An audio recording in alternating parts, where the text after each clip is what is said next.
Don't blink if you're buying. Welcome to our show. Guess I'm doing well because I'm having a wonderful day on this 1st August 2025. Happy birthday, Mom. My mom's birthday is the 20th of August. And I'm gonna wish her a happy birthday. So thank you so much for being there. That being said, it's kind of complex. It's this video today it's not an happy video to do. What we're doing on the computer, we're uploading this from TikTok to Twitch. No, from Twitch to TikTok and YouTube. And yeah, we didn't have time today. I had a busy day. It's a video that I don't want to do because it's about Markiplier. Now, before we even start, am I a fan of Markiplier? I think he's cool. I think he's really cool. I think he's entertaining. I really like this Yunus Anos theory. However, as a video game streamer, except for the Stanley Parable, I did actually like the Stanley Parable. I mean, that was possibly one of the nicest things he did. Am I a biggest fan of Markiplier? No. Lately, Markiplier has been, and this to me was mind fucking blowing. It's gonna be a long video. You know what? Tomorrow there's no rain, I think. We have a chair that is water resistant.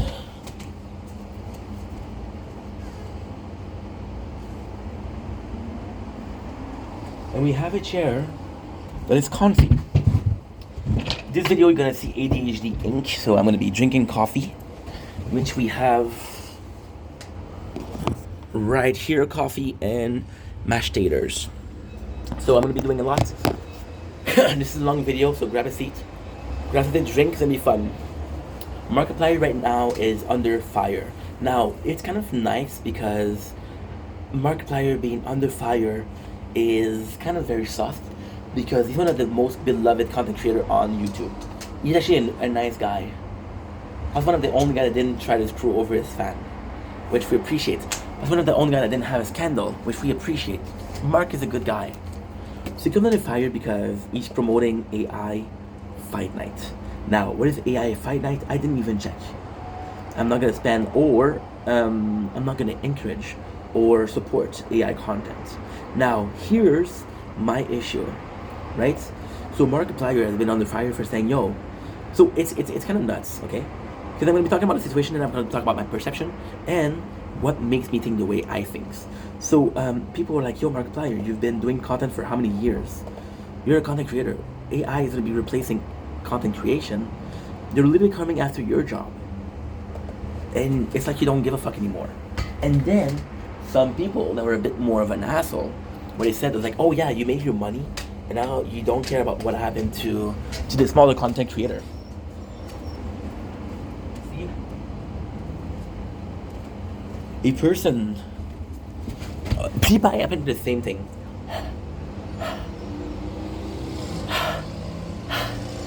PewDiePie happened to the same thing. People were saying, oh, you broke the algorithm, you broke the ad revenues. You were behind the apocalypse, which is something that took out a lot of money from content creator, right? You were behind it. And now if you did your money, you don't care what happened to the smaller guy. Another guy, that set guy, was under fire. Because he went after Mr. Beast and how it changed content, which it sucks because you saw the situation happened not too long ago. It's all a question of culture. It's all a question of reality. The question of current time and current trends. There was a huge thing with Clash Royale that happened not too long ago with Jinxie and Kai Cenat. Kai was doing a stream with Jinxie, what he had to do, and then he did it in IRL stream. Now, people were mad at Kai because he was like, yo, Jinxie, prepare that for you. Now, the reality is IRL content, IRL stream started with Andy Miguelacunis and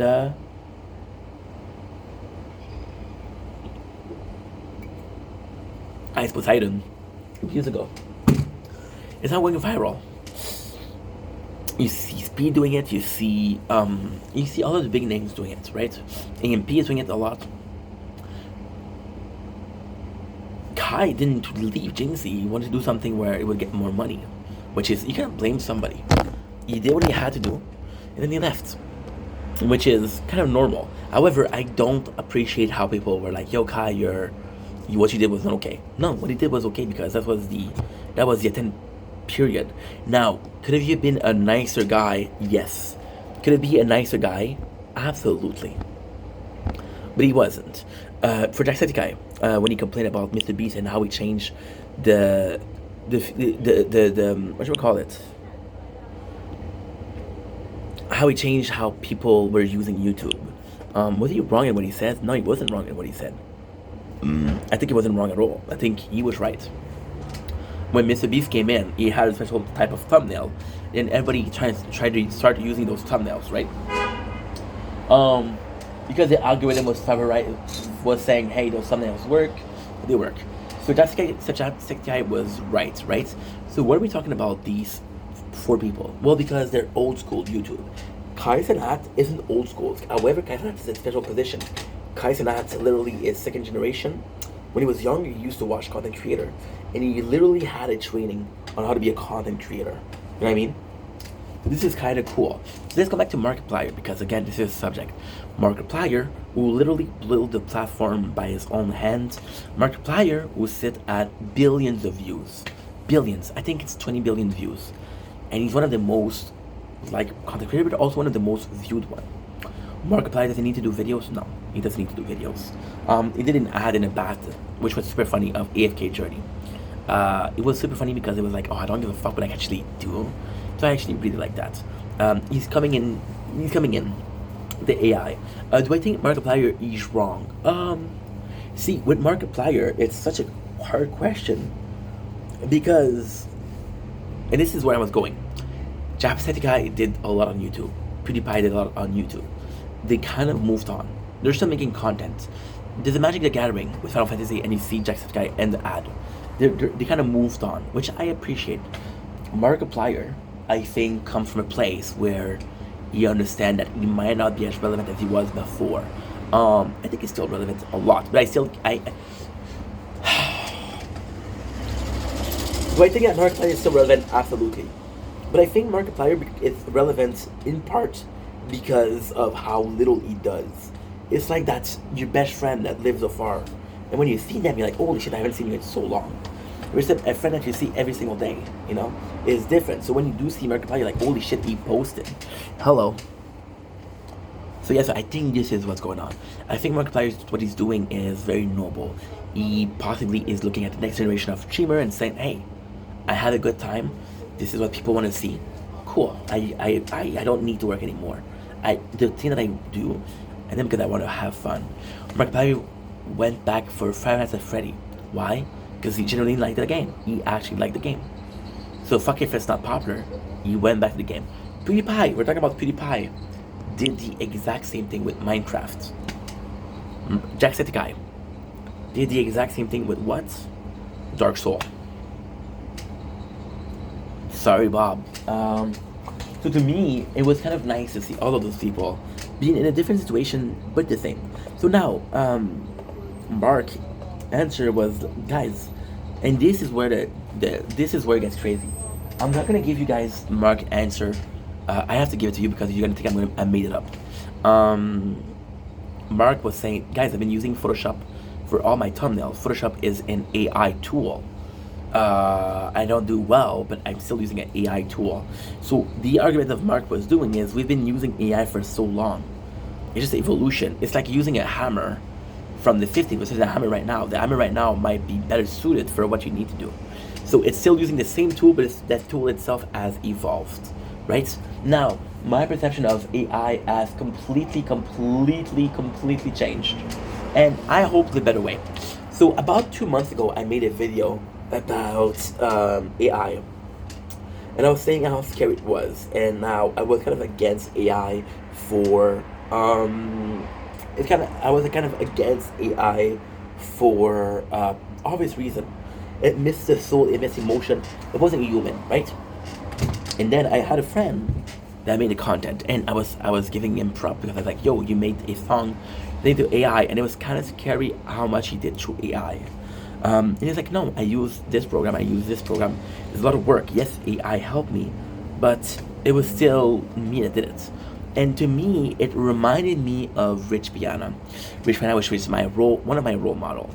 Rich was a bodybuilder, but often abused steroids. So because Rich abused steroids, people were saying, "Oh, dude, the result that you got, they're shit. They don't count because you used steroid." Which is not true. Which is not true at all. At all. And this all came from genetics. And it kind of unlocked, when you unlock a memory, this is what happened. So Rich was using steroid, but he's still working out like a madman. More than a lot of people, and he was getting results. I was listening to Ronnie Radke, Falling Universe, right? People were making fun of him because he was using AI, autotune. And then he said, autotune still need talents. Yes, I'm using autotune, but it just enhance your voice. You have to start doing something. And then he mentioned T-Pain, which is one of the first to use autotune. So T-Pain be one of the first to use autotune. He said, "Have you ever heard him sing?" Right? And I was like, "You're right." So I went to see a music video on YouTube of T-Pain a cappella, and the guy had a voice of an angel. Super, super, super talented. So all of this are tools that you're using. They're not actually replacing the work. If you see AI as replacing the work versus a tool to be used, this is what you're making the mistake. Janice, my best friend, was like, "Yo, this is a tool. This is not them doing the work." Like, holy shit. So this changed my perception. And then I went to do another video. And that other video was, you know what? A lot of people, right, possibly have confidence issues, or they're too shy, or they don't feel like they're capable of doing content without tools. And that's normal. If you need a crutch to walk, you should use a crutch to walk. There's no problem with that, right? And the point I'm trying to make is right? If you need a crutch to walk until you heal and you can walk without a crutch, good for you. You just succeeded in life, right? That's principle number one. Principle number two, if you're using a crutch without needing it, then you're basically using it for no reason. The fact that you're using it still for no reason is your choice. I use a crutch that I don't need. Why? Because I want to. Okay, do what you want. It's a source of comfort. It's like a baby. And it's like a baby. And I mean this in the most positive way. A baby is going to have a pacifier. And he's going to be using the pacifier because he's going to bite as his teeth grow. It helps him have the pain. Or a baby will suck the thumb, which is what they do in the belly of the mom. I don't know why, but they just do it. So these are patterns that are called muscle memories, right? So when you tell the kid, don't suck your thumb when you're sleeping, it's a hard thing because of muscle memories. When you take out the pacifier, they're so used to have the pacifier in their mouth, like, okay, what's going on? I'm uncomfortable. This is when AI can be misused. When you feel like you cannot do shit without AI, even though you've been doing shit for years. That's the problem. Now, Markiplier was saying, I've been using AI for years. Now, in his choice, it's kind of weird because his videos aren't AI. He had really talent. But in an area where he failed, where he didn't feel that comfortable, he used tools, So it's a case of you weren't totally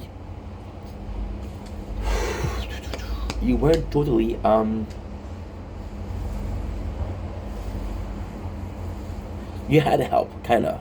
But then it's normal because you see big YouTuber, they all have a team. This mentality of I only have myself is very rare nowadays. People have manager, people have PR representative. People tell you what to write on your social media. They're having a social media team. So Mark Markiplier using a tool, I think it's great. You're literally one of the biggest YouTuber, literally one of the most successful YouTuber. Yet you can admit that you need a tool, and you're still reliant on a tool. I think that's noble. I think a lot of people would get their ego up, would get very argumentative and say, you know what, fuck your tools, I'm better, and then fall from grace. We see a lot of people who were on the top, it went to their heads, they went down. And second, they broke the career. Now, in itself, the argument versus Markiplier is you're literally taking job out because and this is kind of true though. It's kind of true, but I'm not so sure that I agree with the whole concept. So the idea is that you take job out. So it's kind of true for art. For example, painter or mangaka or drawer, or sculptist, or musician. You can have literally AI do the whole thing, do a drawing, and it would be as good, if not better, as a drawing that you did, and you're one of the most talented. My example in this case is actually quite simple. My example in this case is a guy named Carlsen Magnus. Carlsen Magnus is the best chess player in the world. He is the best player in the world, right? And because he is the best player in the world, they put him up against AI system, AI chess player, and he cannot beat them. And this is the best player, so you're like, okay, well, there's nothing we can do, right? So this is a bit true. However, you're giving job to other people that are using tools or AI tools as a crutch until they can walk. I'm going to go back to with the babies. Can they walk when they born? No.